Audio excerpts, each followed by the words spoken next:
Maayong hapon sa tanan. Karon adlaw na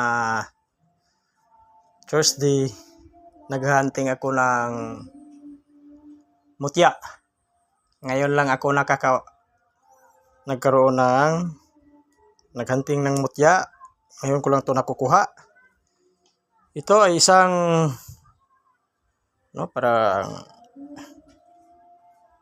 yung swaki or yung lapad bitaw siya swaki katong brown nga mudako.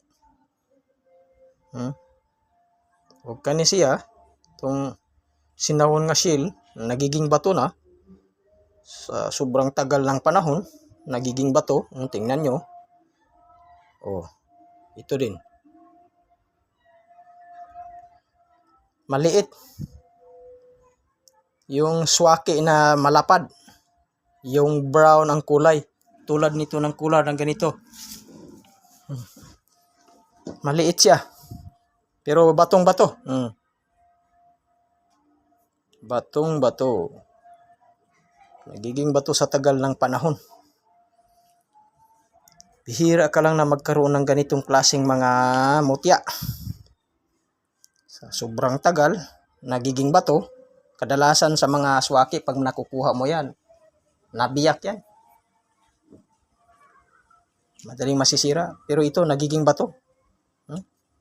Kitang-kita nyo naman, nagiging bato. Hindi po ito gawa ng ating mga tao. Gawa ng tao. Ito ay gawa ng ating inang kalikasan. Sila po ang nagmamayari nito at ipinagkaloob sa atin na binigay. Basta mabuti ang hangarin at mabuti ang laman ng loob mo, ibibigay talaga sa iyo yan, mga mutya na yan. Sa mga normal lang na tao na makakita nito, ay batong-bato lang sa kanila. Hindi nila pinapansin to kasi bato Bato na bato lang. Pero hindi to basta-basta na bato lang.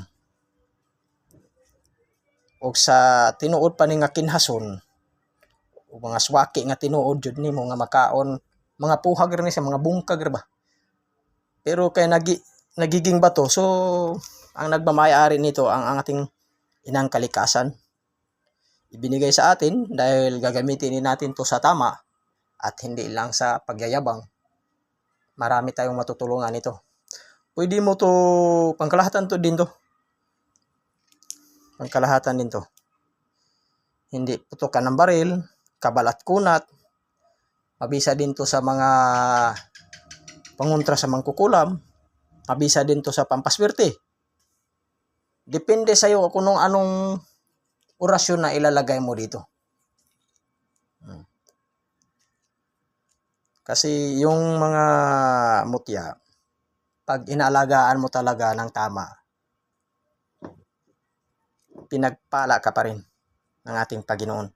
Tutulungan ka sa lahat ng mga gusto mong mangyari sa buhay. Huwag lang magyabang. Para pagpalain ka ng ating Panginoon, Diyos. So, thank you for watching. Thank you for watching, guys. Have a nice day.